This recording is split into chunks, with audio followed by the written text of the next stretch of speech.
Oração do Tabernáculo, com o pastor David Yong Cho, parte 3. A pia. Purificação. O lugar onde os sacerdotes lavavam as mãos, os pés e o rosto antes de entrarem no santo lugar. Essa pia era feita de espelhos. Claro que eles não tinham espelho como os de hoje. Eles faziam espelho com metais. Eles poliam e os deixavam brilhantes e assim faziam espelhos. Moisés pegou isso tudo, os espelhos, e fez um espelho de bronze. E fez uma pia. Então, antes de entrar no santo lugar, os sacerdotes olhavam para a pia e sua imagem era refletida na pia. E arrumavam o cabelo, lavavam o rosto e as mãos. Ao chegar à pia eu vejo o meu reflexo. Se há algo errado na minha vida, em meu coração, eu vejo os 10 mandamentos que são a minha pia. Aí eu cito os 10 mandamentos, um por vez. Não terás nenhum outro Deus. Eu adorei outro Deus antes de ser cristão. Eu nasci e fui criado como budista. Eu não sabia nada sobre o cristianismo. Nossa cidade não tinha nenhuma igreja. Havia muitos templos.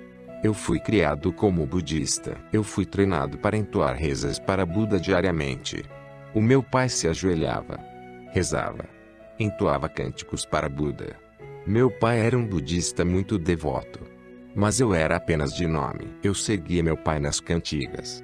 Até ficava arrepiado. Mas aos 17 anos eu peguei tuberculose. Foi bem durante a Guerra Coreana. A nossa sociedade estava arrasada em caos. Vivíamos com dificuldades por causa de má nutrição e trabalho pesado. Eu peguei uma tuberculose terminal e o médico disse que eu deveria ter apenas de 3 a 6 meses de vida. Eu fui para casa.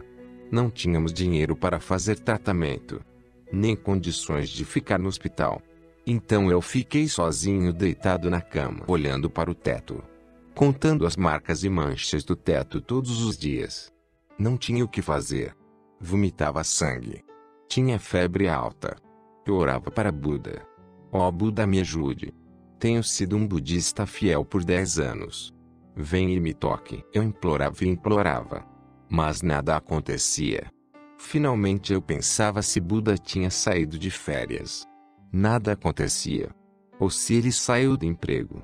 Então eu fiquei cético diante de Buda. Eu disse: Buda, eu não sei onde você está, Deus. Se existe algum Deus no universo, você pode vir no lugar de Buda. Em menos de uma semana, um estudante crente me visitou no caminho para sua casa. Me ensinou e falou de Jesus. A princípio eu estava bem rebelde.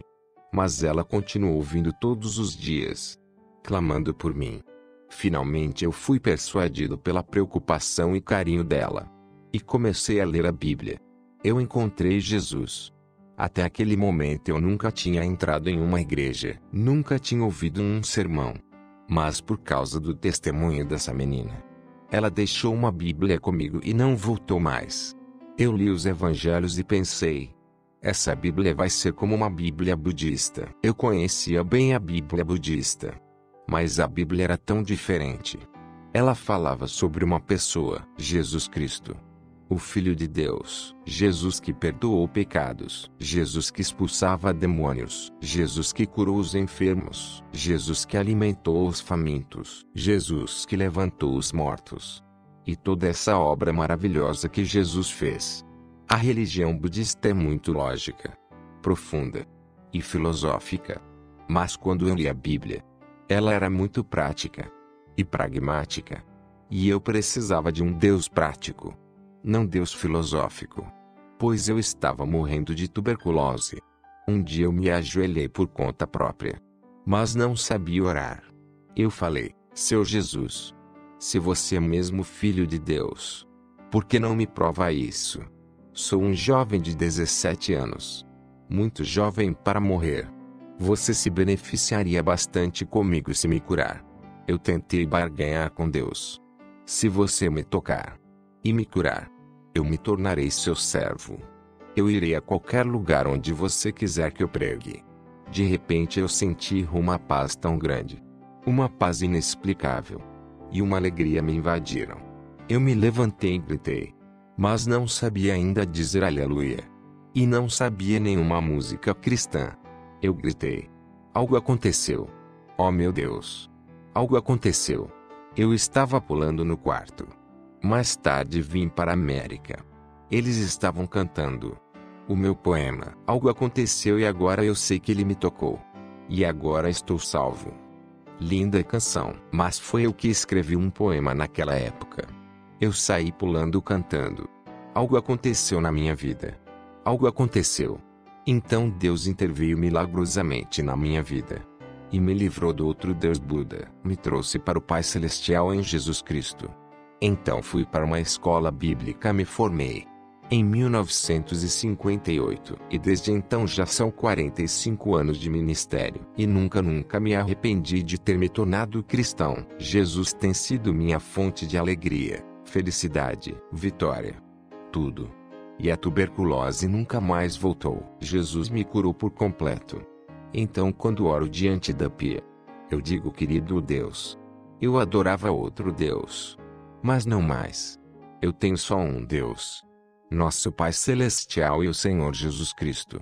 Não se prostraram diante de ídolos. Nós não nos prostramos diante de ídolos feitos de ferro, pedra, ouro, ou pedras preciosas.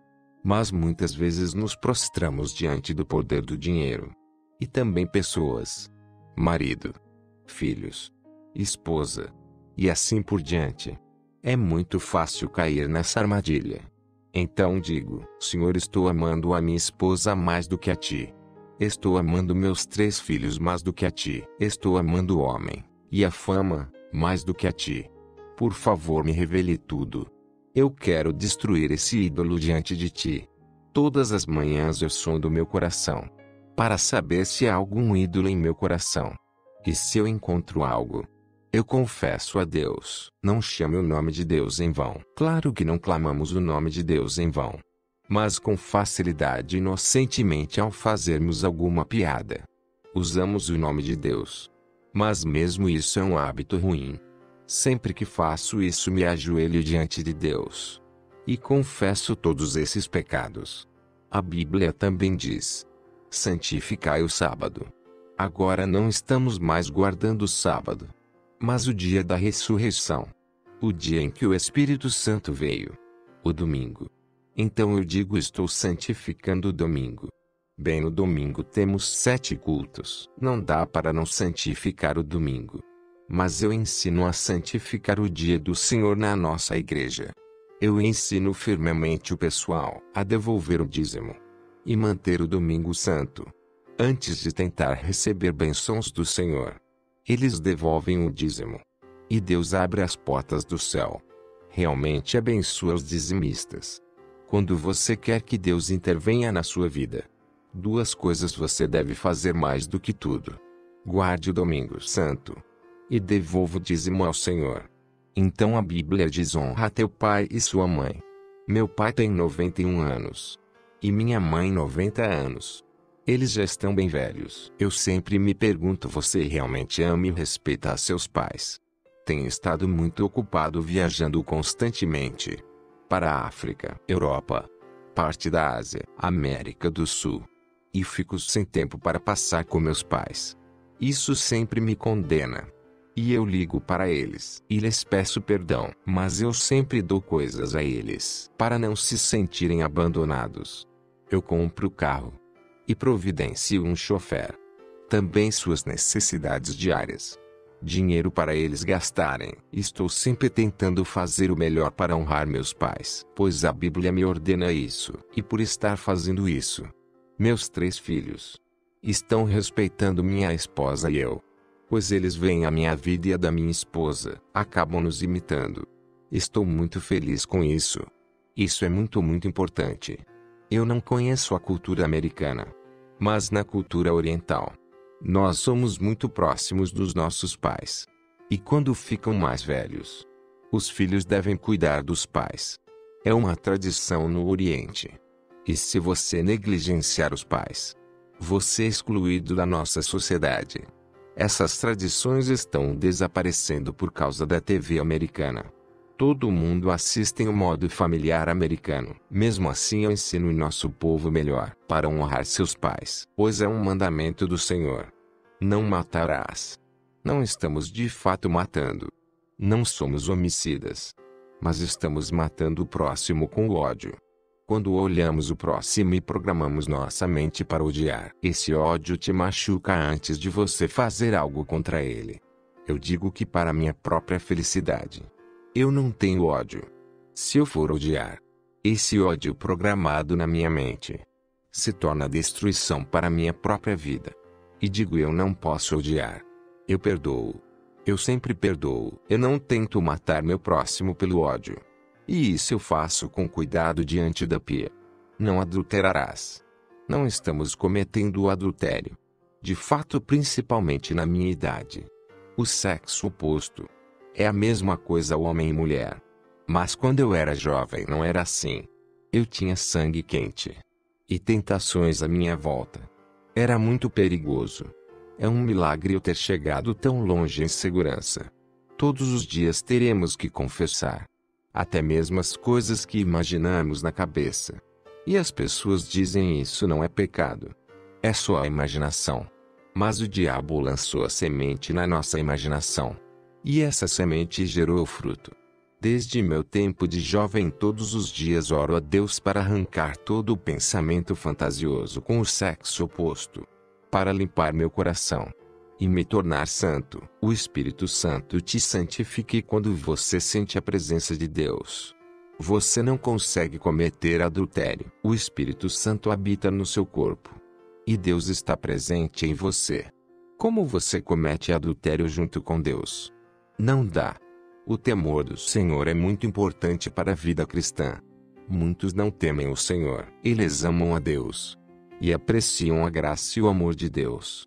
Mas o deviam saber que Deus tem ira. Quando temos temor do Senhor, temos que pensar 2 ou 3 vezes antes de cometer o pecado.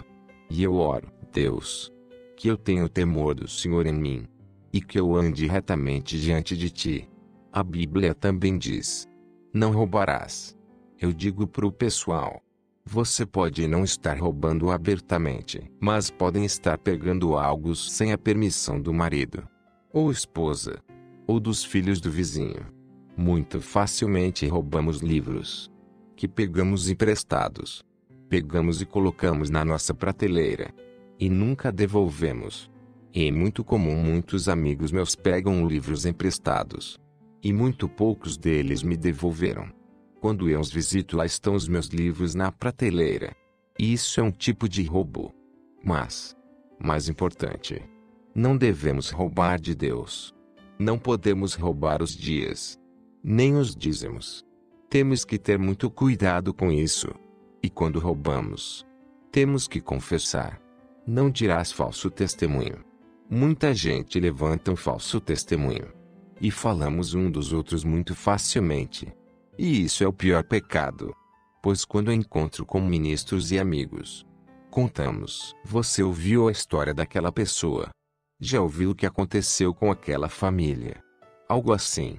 E por aí vai. Todas essas conversas me fazem se sentir horrível. Depois desse tipo de conversa eu me sinto sujo o dia todo. Eu oro: Deus, me ajude a não dizer falso testemunho. Não cobiçarás as coisas do teu próximo. Quando eu era jovem, eu cobiçava. Pois quando minha esposa e eu começamos a igreja, a gente morava em uma tenda bem pobre. E comíamos uma comida bem ruim. Mas os vizinhos tinham carros bonitos, roupas lindas, e tinham uma vida abundante. Em meu coração eu cobiçava aquilo, mas agora eu não posso cobiçar. Porque eu não posso ficar pobre. Esse é o problema na minha cabeça. Eu não encontro lugar para pobreza. Tudo que vejo em minha mente é abundância.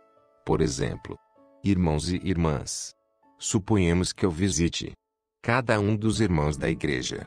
Todos querem que eu os visite e passe ao menos uma noite em suas casas. Pense em visitar 760 mil pessoas. Eu passaria muito da minha vida para visitar eles. Me trataram muito bem. Eu não teria nenhuma chance de ficar pobre. Quando era jovem experimentamos muita pobreza.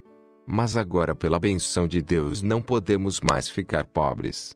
Eu digo a Deus. Deus, cerca de 50 anos atrás, quando eu vim de outra cidade para a Coreia do Sul, em um trem de 3ª classe, Eu não tinha dinheiro nem casa. Absolutamente pobre. Mas depois de 50 anos, olhe para mim. Sou tão abençoado. Tenho uma linda esposa. Muito capacitada. E mais talentosa que eu. 3 lindos filhos. Uma boa casa. Carro. Dinheiro. Igreja. E tudo isso veio do Senhor. Deus me abençoou. Eu nunca tive nada de mim mesmo. Deus tem me abençoado tão abundantemente. Ele é um Deus bom. E um Deus abundante.